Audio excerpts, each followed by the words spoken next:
I did it, guys. I've become the metaphor ReFantazio, and I have some thoughts. I'm a fairly new Atlus fan. I've been playing their games since 2017, but I would say I didn't really get into them until Persona 5 Royal in 2020. And while I do love that game, it is very flawed. I actually have a lot to say about P5 to the point that my thoughts can cover a multi-hour video, so I'm not going to go into it here. And if that is something you want me to cover, consider dropping a follow. We're nearing 1,000 subs, and while I would like to hit it before the end of the year, I don't think that's happening. So I'm aiming to reach that goal in like the first few months of 2025. Got a lot of fun stuff coming down the pipeline to try to hit it. Whenever I review a game, I always like bringing up my history with the series or the developers. And with Metaphor, I think it's impossible to ignore Persona 3 Reload, as they both came out this year. I didn't play P3R until after the DLC released. By the way, love that game so much. Still gotta play Episode Igus though. So I ended up playing these games back to back, which makes P3R even more relevant for me. I was worried that Metaphor wasn't going to be as good as P3R. Having now played both games, I don't think I can properly speak on those fears that I had going into it. So here is me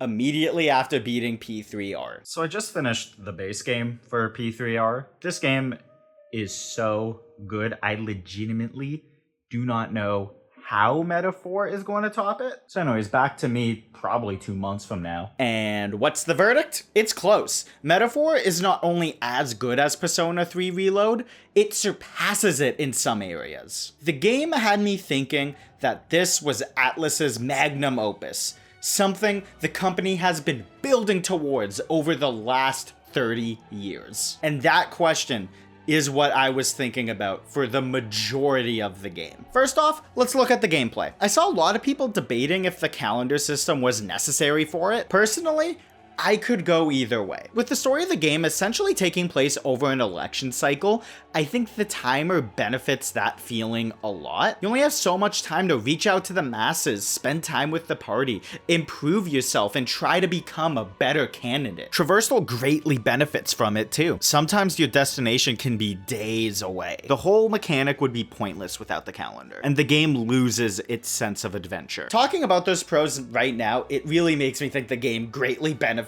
from that system. I have spoken to people who say that's a turnoff for them. If you think that, I would recommend trying out the demo to see if that's something that actually bothers you in practice. I feel like a lot of people anticipate getting FOMO for content that they're not able to do because they ran out of time. But when you sit down and play the game, you don't get that feeling at all. That one gameplay feature doesn't ruin the game. The combat has the standard Atlus tropes with some twists. Instead of there being over 100 personas that one party member has access to, there's 46 classes that everybody has access to. I love this class system so much. It was great trying out different archetypes with each other on all of the characters, especially because two party members can attack together, leading to a powerful synergy attack. And what those attacks are class dependent. So there's many different options to explore. When you have so many different builds that you can make and the ability to inherit any skill from one class into another, it leads to a lot of strategy that one playthrough cannot cover. As a result, this game is going to be very replayable. Another Atlus staple is what happens when you strike an enemy's weak point. In Persona, it downs the enemy and gives the attacker another turn. They can either act again or pass the turn to another party member. Once all the enemies are down, you do an all-out attack. Crits also down enemies. My only issue with how Persona does it is that it's really unbalanced. Enemies can down you and your teammates, but they don't get as much of an advantage from downing a teammate like you do. Here, it's way more balanced. You have one turn crystal for each alive party member. Every action, excluding passing, removes a full crystal. When you crit or strike a weak point, the crystal becomes smaller, essentially costing half a turn. I like it because mob fights aren't a rush to down every enemy and do an all-out attack. You have to earn the kills. At most of you hitting the weak point with every single party member, you're getting 8 turns, which is still very powerful, but missing costs double the amount of crystals. And if the enemy repels the attack, it ends your turn immediately. Because of all of these systems, it's way more likely that enemies are able to take advantage of hitting your weak points now. Your whole party is rarely getting downed in Persona. Here, I've had enemies abuse my weaknesses. It makes the game way more challenging, especially on hard. By default, enemies on those difficulties get an extra turn on top of the regular amount of hard mode buffs. I crushed P3R on hard to the point that I could have played it on Merciless. So coming into Metaphor, I was like, screw it, I'll play it on hard. P3R was so easy. Guys, do not play this game on hard for your first playthrough. It is one of the hardest turn-based JRPGs I've played in a long time. I always heard the Shin Megami Tensei games were difficult. Metaphor is how hard I imagine those games are. That one extra move they get was almost always the difference maker on every fight I died on, unless the enemy got the first strike on me. In the overworld, you can scan enemies.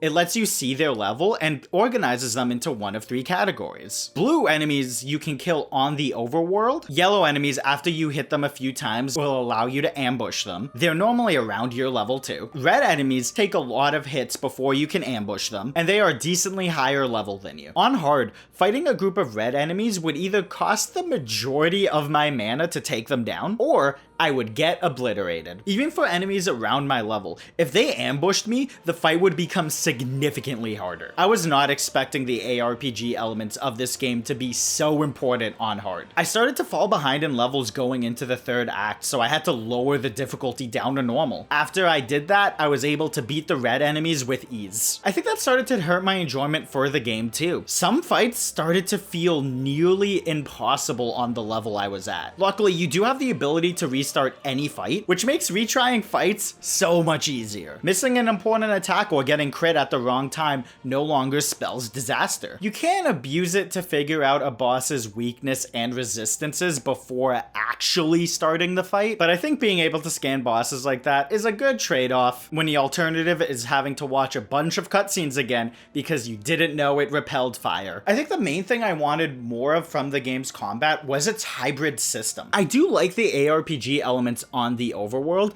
but it's limited to one attack string that does change depending on the main character's class. It's fun, but ultimately left me wanting more. I think it would have been cool to have some enemies you can only fight in the ARPG format, and some enemies you can only fight in a turn-based one. Then you can have character builds that focus on one combat style, or both. This game feels like such a good stepping stone for Atlus. Not because it's lacking in that area or others, but because it is such a solid foundation for this new IP. And it's not just the changes to their standard combat system or the ARPG elements. One thing I really hope that Atlus commits to more in the future is this fully voiced protagonist. I've grown to really hate self-insert protagonists over the last few years, like a lot. I think Cyberpunk really led that charge for me. V is a fully fleshed out character that has the perfect amount of holes that the player can insert themselves into. Funny enough, leading to a dynamic that I think is very similar to V and Johnny's. So I was really happy when Will in this game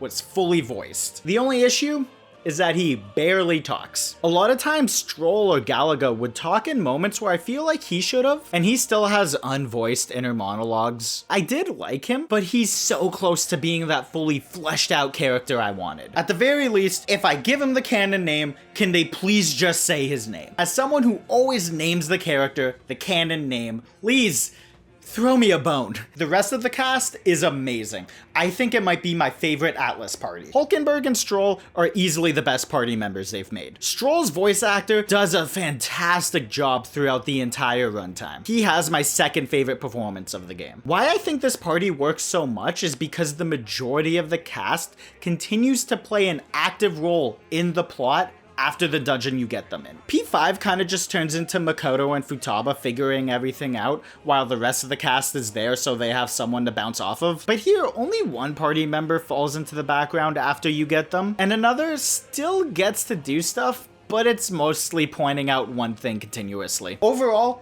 great party. I really hope this becomes a continuing series for Atlus, especially because the writing in this game is phenomenal. Around 60 hours or so into the game, the plot elevates to a whole new level that I wasn't expecting. There were legit lines in the game that after I heard, I paused and kind of just stared at. I cannot believe that this game was written by the same guy who wrote P5. Again, not saying P5's writing is bad. It's good. It's just very flawed, which is something that I've seen echoed online. Like, I've seen memes about this. I know P5 had a very troubled development, and now having played Metaphor and P3R, I think that game's issues with its writing is because of that. I don't want to get into what the game says too much, because a lot of stuff that gave me pause was within the last 5 to 10 hours. What I will talk about is Luis, the best villain in the genre, and maybe the best in the entire industry. A lot of the times when you play a JRPG with a really evil villain, even if they're a great villain, they're a type of evil that is just fantasy. A lot of times the game will congratulate you on beating the CEO of evil, and the effects of their actions heal fairly quickly. No human is reaching the heights of evil that Sephiroth does, both in their motivations and actions. Luis is not fantasy. He is a frighteningly real, despicable evil that exists in our world and has historically existed. Every part of him, his motivations, his goals, his actions, his backstory are real, all of which make him such a good villain. Every time he talks, it's with such charisma, and he says everything, no matter how vile, with his whole chest. He is unwavering in his goals and his hate, and the game shows you how he manipulates people with his words. I gotta do a full video on him at some point. I don't think I can say everything I want to say about him while keeping this spoiler free. Honestly, I think that's the hardest part about reviewing this game's writing. I want to go into more detail, but I also don't want to spoil anything. Fuck Luis, and props to Atlus for making such a real evil within this fantasy. Funny enough, my biggest disappointment with the game